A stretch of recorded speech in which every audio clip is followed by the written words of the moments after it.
Bon, salam alaikum wa rahmatullahi ta'ala wa barakatuh. Bon, mes chers élèves, mes chers professeurs, bienvenue à tout le monde dans un exercice que j'ai choisi un peu, bon, classique et difficile. Bon, pour le pendule pesant, c'est ce qu'il nous reste maintenant. Voilà. Alors, pour les nouveaux,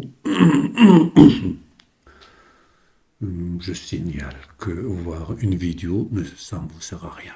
À part pour l'exercice, vous avez bien travaillé en classe. Sinon, vous devez voir la playlist de mécanique. Donc, pour chercher, pour pouvoir vous intégrer dans notre méthode qui demande l'expérience, la théorie et l'étude énergétique. Donc, vous voyez très bien que les problèmes, ils sont nés d'une combinaison de ces trois méthodes. Voilà. Alors, maintenant, passons à l'exercice. Bon, pendule pesant un peu classique. Je ferai un autre qui n'est pas classique. Voilà, alors, vous avez déjà une idée sur le classique. Alors, cet exercice vise la détermination de l'intensité de pesanteur, c'est-à-dire G. D'accord? Vous voyez très bien, donc, premièrement, je vais chercher G. Donc, parmi les objectifs, c'est trouver G qui est égal à 9,81 newtons par kilogramme. D'accord? Donc, voilà un premier objectif. On a lieu donné ainsi que quelques grandeurs qui sont liées au mouvement d'un pendule pesant. Par exemple, θ point, phi, la période, etc. Donc, un pendule pesant constitué d'une tige homogène. Tige homogène, voilà, la tige homogène, c'est OA. Voilà, la tige homogène. C'est-à-dire de même nature, de même composante, donc c'est OA. Un pendule pesant constitué d'une tige homogène OA de masse M, donc elle a une masse M, de centre d'inertie G au milieu et de longueur L. C'est-à-dire G se trouve à L sur 2, c'est ça l'essentiel. Attention, je vais le mettre en rouge. Là, c'est L sur 2. D'accord? D'ici à là. Faites attention à ça. Voilà. Et l'axe est là. On pourrait effectuer un mouvement de rotation dans un plan vertical autour d'un axe delta. Passant par son extrémité O, là, figure 1. Soit J delta, le moment d'inertie du pendule par rapport à l'axe delta. Donc on sait très bien que, donc vous regardez ici, je vais vous donner une petite idée. Regardez, lorsque j'ai une barre, ou une tige ou quelque chose comme ça. Donc regardez, si j'ai ici G, si l'axe de rotation, il est là. D'accord? L'axe qu'on veut. Si vous voulez l'axe, il est là. Ça, c'est autre chose. Donc, le moment d'inertie ici, c'est un tiers, c'est 1/12 ml au carré. Là, c'est un tiers ml au carré. D'accord? Faites attention. Donc là, c'est 1/12. Là, c'est un tiers. Nous, on a l'axe ici. Donc ici, c'est de ça, normalement, c'est un tiers. Là, c'est un tiers de ml au carré. D'accord? Alors, faites attention à ce genre de truc. Donc, on étudie le mouvement de pendule dans un repère lié à un référentiel terrestre supposé galiléen. On écarte la tige OA de sa position d'équilibre stable d'un petit angle θ0. θ0, c'est θm au cas, θ0. Donc, petit dans le sens positif. Donc, je l'écarte comme ça. Voilà le sens positif. Et je lâche. Dans le sens, on la lance avec, donc attention, on la lance avec une vitesse angulaire initiale à l'instant de t égale à 0. Donc lorsqu'il est là, je le pousse. Regardez, là, je vais, par exemple, à θ0, lorsque j'ai θ0, je le pousse. Faites attention, je le pousse avec une θ.0. θ.0. Avec une vitesse, dans le lance, avec une vitesse angulaire initiale. J'ai θ.0. et g θ 0. Attention. Bon. On repère la position du pendule à l'instant t de ta t par l'abscisse θ. Le centre G est confondu avec G0 lorsque la G est G0 à l'état d'équilibre, stable. On néglige tous les frottements et choisit le plan horizontal passant par G0, là, comme état de référence d'énergie potentielle de pesanteur. Donc EPP ici égale à 0. Donc les données, c'est que les données sont...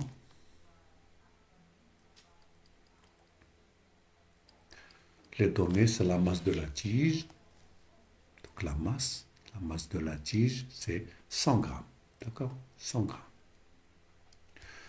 La longueur de la tige, L, égale à 0,53 mètres. D'accord? J delta, comme on a dit, c'est un tiers de ml au carré. Et les approximations de cos θ et pi carré égale à 10, pi carré égale à 10, et cos θ à peu près à moins θ carré sur 2. Voilà. Premièrement, qu'est-ce qu'il dit? Qu'est-ce qu'il demande? Premièrement, trouver l'expression d'énergie potentielle. Trouver l'expression de l'énergie potentielle de pesanteur du pendule pesant à un instant t dans le cas de faible, c'est-à-dire en fonction de θ. Donc EPP en fonction de θ, L, M, G, l'intensité de pesanteur. Donc on sait très bien que EPP en général, EPP est égal, puisque le 0 est ici. Donc G, ce sera là. Donc c'est MGZ. Donc MGZ, tel que Z égale. D'ici à là, c'est L sur 2 moins L sur 2 cos θ. Ah, attention pour L sur 2. Pas comme le pendule simple. Sur 2 moins L. Et non, ce qui ne va pas. Moins L sur 2 cosinus θ égale L sur 2 facteur de 1 moins cosinus θ. Faites attention. Donc EPP égale mg L sur 2 facteur de 1 moins cosinus θ. Donc là, égale avec l'approximation, c'est-à-dire c'est mg L sur 2 de 1 moins 1 moins θ carré sur 2. Donc EPP égale mg 1 quart, 2 fois 2, donc 1 moins 1, 1 quart de mgl θ carré. Voilà. Voilà, ça, l'essentiel. Deuxièmement, par une étude énergétique, par une étude énergétique, montrer que l'équation différentielle s'écrit de cette façon énergétique, c'est-à-dire EM. On a, regardé là, il y a une chose on néglige les frottements. On néglige les frottements, c'est-à-dire la conservation de l'énergie mécanique. Voilà. Donc,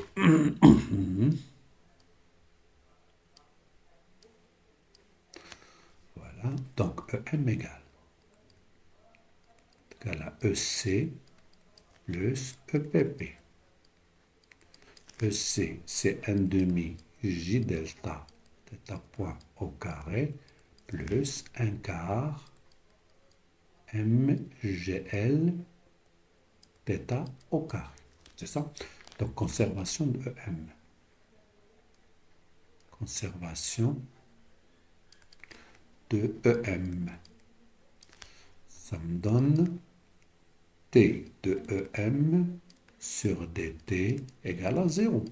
Égale 1 demi J delta 2 θ point θ 2 points plus 1 quart de MGL 2 θ fois θ point. Donc, enlevons le 2. Là, il reste 2. D'accord? Et je factorise par θ. Θ point. Donc j'ai J delta θ de point, θ de point plus n demi, c'est mgl sur 2, mgl sur 2, d'accord? mgl sur 2 fois θ égale à 0. Donc θ point c'est une vitesse. Donc j'ai, donc voilà, avec θ point différent 0, ça me donne J delta θ de point plus mg L sur 2 θ égale à 0. Ce qui me donne θ, donc J delta, c'est 1 tiers ml au carré, d'accord?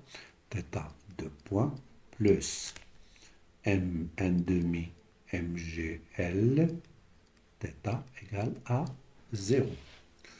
Regardez, je vais enlever m, je vais enlever L. Qu'est-ce qu'il va rester? L sur 3, d'accord? L sur 3, θ de point, plus G sur 2, θ égale à 0. Ce qui me donne θ de point, je vais multiplier par 3 sur L.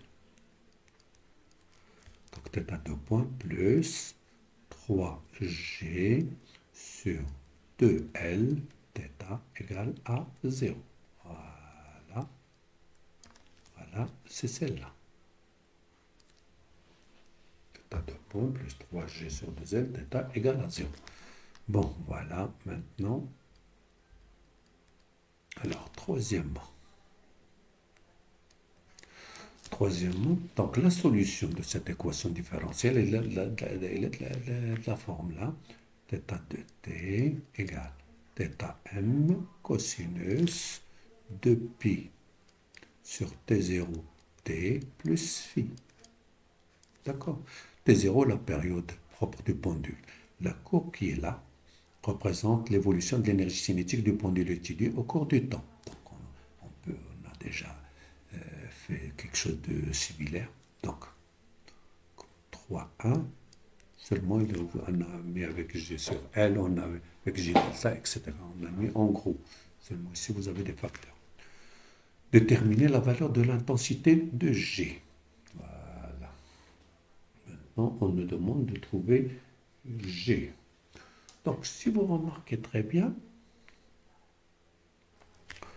on a, donc vous devez bien maîtriser le cours. Sinon, donc il n'y a pas de problème. Regardez là. θ, donc θ, on a une période T0. Pour l'énergie, on a un T. Donc, l'énergie, elle a un T, la moitié de T0. Ça, c'est votre affaire. Il faut faire attention à ça. Sinon, ça risque de... Bon. Donc ça, c'est-à-dire ce que j'ai là. Regardez, là, qu'est-ce que j'ai? J'ai oméga 0 carré, là. Donc, oméga 0 carré est égal à 3G sur 2L. Égal, c'est quoi oméga 0? C'est 2pi sur T0 au carré. Voilà. Je pense que vous avez bien saisi. Donc, là, T. Combien on a T? Regardez là. 0,25, 0,50 si je prends d'ici à là. D'accord? D'ici à là, c'est une période. Donc, On va 0,05, 0,10, donc 0,50, 0,55, 0,60. Donc égal à 0,6 secondes. Ce qui donne T0 égale 1,2 secondes. D'accord? Sinon, ça risque de faire un problème. Donc, nous, qu'est-ce qu'on trouve maintenant qu'on demande G? C'est tout. Donc, ce qui donne G égale 2L sur 3 fois 2pi sur T0 au carré. Voilà. Égal. Si vous remarquez très bien, on a L, c'est 0,53. 2 fois 53, 10 moins 2, d'accord, 0,53 mètres, donc 0,53, c'est 53 cm, divisé par 3, multiplié par 4 fois pi carré, qui est 10, sur T0, sur 1,2 au carré. 1,2 au carré. Voilà. Alors, regardez avec moi très bien. Donc, égal. Je vais mettre là, si vous voulez, 4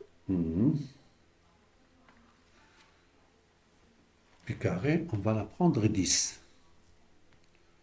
Donc, allez, là, c'est à peu près égal à 10. C'est donné 10 fois 10 moins 2, c'est 10 moins 1. Donc, ce n'est pas un problème, on va faire le calcul.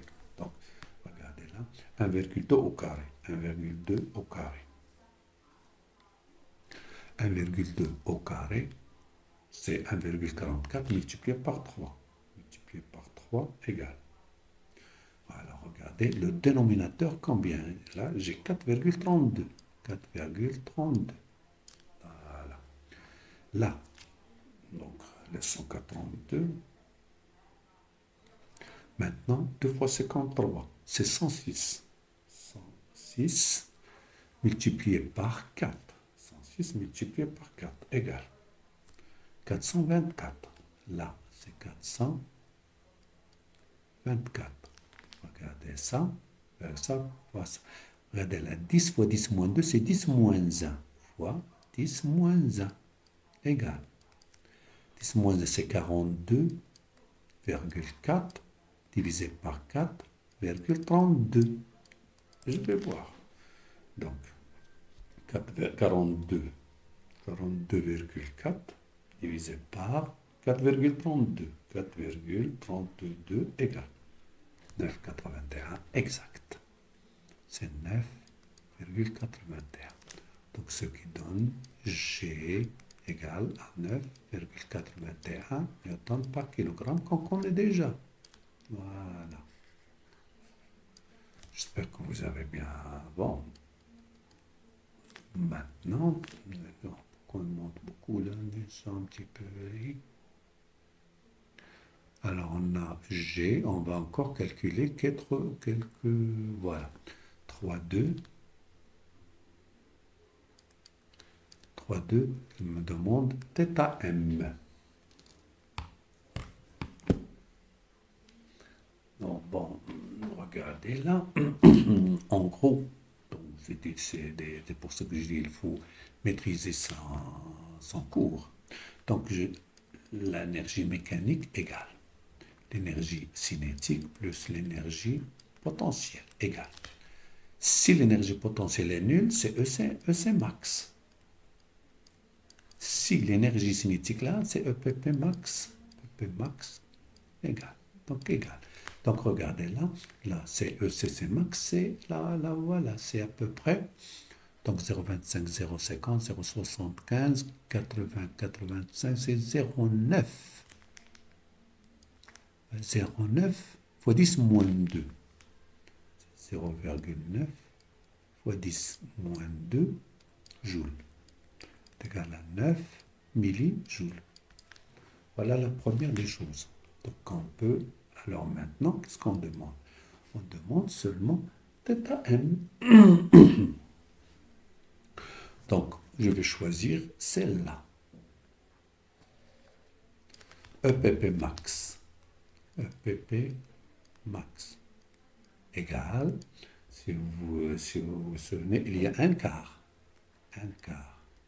de mgl θ max au carré, d'accord, qui est égal à 9 millijoules, ce qui donne que θm au carré égale 4 fois EPP max sur mgl égale 4 fois 9 fois 10 moins 3 sur m. M c'est 100 grammes, c'est 10 moins 1. G c'est 10. Et L c'est 53, 10 moins 2. C'est-à-dire centimètres. Donc ça va me donner 4 fois 9, 36. Regardez là, 10 moins 1, 10 moins 2, 10 moins 3, 10 moins 3, ça part. Et là, sur 530. Ça y est. Donc, je vais essayer de voir combien. 36 divisé par 530. 530 égale 0 égale à 0,0679. D'accord? Donc, θm, c'est la racine. Donc, la racine, c'est 0,26. Ce qui me donne que θm égale à 0,26 radians. Si je la change vers 20, c'est à peu près 15 degrés. Voilà, qui est égal à 15 degrés. Voilà, pour... Il reste maintenant phi. Donc 3, 3. 3, 3, l'élimination. Donc, on va essayer, puisque phi, il est dans θ. Donc, regardez très bien ce qu'on va faire. Le problème n'est pas aussi simple. Donc, c'est toujours, il faut utiliser ça. Regardez là. L'énergie cinétique, parce qu'on a dit AT égale à 0, on a donné une vitesse initiale. Donc, l'énergie cinétique AT égale à 0. Regardez, l'énergie cinétique AT égale à 0, c'est 5 millijoules. Ça est très important. 5 millijoules. Donc, EC est égal à 0, est égal à 5 millijoules. Est égal à 5 fois 10 moins 3 joules. Voilà. Bon, on a déjà θ égale, regardez là, donc là, faites attention, θ, on a déjà donné là, est égal à θm cosinus de pi sur T0 T plus phi. Θ point égale de T bien sûr, égale à moins θm fois 2pi sur T0 sinus de pi sur T0 T plus phi. Voilà. Donc l'énergie cinétique en général, un instant T quelque, voilà, un instant T, qui est égal à 1 demi J delta θ point au carré, égal. J delta, c'est un tiers, comme on a dit, c'est 1 demi fois 1 tiers ml au carré fois θ point carré, le moins θm de pi sur T0 au carré, sinus au carré de pi sur T0 T plus phi. Voilà, qui est égal. Donc, ce qui m'intéresse, c'est à t égale à 0. EC à t égale à 0. T égale à 1 sixième. D'accord? 2 fois 3, 6. ML au carré. Là, le moins au carré, c'était à M au carré 2 fois 2 pi sur T0 au carré fois sinus au carré t égale à 0. Donc, ça va me donner phi. D'accord? Sinus carré, phi. Donc, je cherche maintenant sinus. Ça me donne sinus au carré de phi égale 6 fois EC 0 sur, d'accord, sur ML au carré, ML au carré, fois θ M de pi sur T0 au carré. Voilà. J'espère que vous me suivez petit à petit. Donc, si vous voulez, on peut faire l'application numérique, vous pouvez faire donc le sinus phi égale 6 fois, on a déjà fois 5, donc 6. Ça, 6 multiplié par EC0, c'est 5 fois 10 moins 3, d'accord? Sur M. M, c'est 10 moins 1. Là, 53 fois 10 moins 2 au carré, c'est L au carré, d'accord? Θ M, on a trouvé θ M, c'est 0,26. C'est 0,26 au carré, multiplié par 4 pi carré, 4 pi carré qui est égal à 10, divisé par T0. T0, combien on a trouvé? 1,2 au carré, 1,2 au carré. Ça, 1 demi. Alors, c'est à vous de... Donc, 6 fois 5, c'est 30. Fois 10 moins 3. Voilà le numérateur. Là, qu'est-ce qu'on va faire? On va faire, vous voyez très bien combien on a de calcul. Donc, je vais mettre 53 au carré. Regardez là. 53 au carré, multiplié par 0,26 au carré, divisé par 1,2 au carré. Vous voyez, donc j'ai mis ça, ça et ça. Multiplié, c'est 10, 10 moins 1, multiplié par 4. Ça, c'est 1 demi. D'accord? Donc, là, 53 au carré, là, 10 moins 2 au carré, c'est 10 moins 4, fois 10 moins 4. Voilà, fois 10 moins 4. Et voilà, donc on va essayer maintenant d'aller petit à petit. 1,2 au carré, 1,2 au carré, 1,44 égale. Donc, 30 fois 10. Donc, c'est 300. Parce que celle-là, avec celle-là, c'est 300. Divisé par 1,2 au carré, c'est 1,44. Voilà, donc 53 au carré. 53 au carré. C'est 2809. 2809. Multiplié par 0,26 au carré. 0,26. Moi, j'essaie d'aller tout doucement. Donc 0,0676. Alors, Je vais la multiplier par 2800. 2809, c'est ça égal. Ça va donner 5 divisé par 1,44. 1,44 égale. Donc voilà le dénominateur 1 sur x. Voilà, je multiplie par 300. Égal. Voilà, j'ai trouvé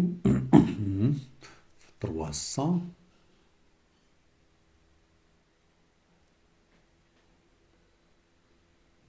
sinus phi égale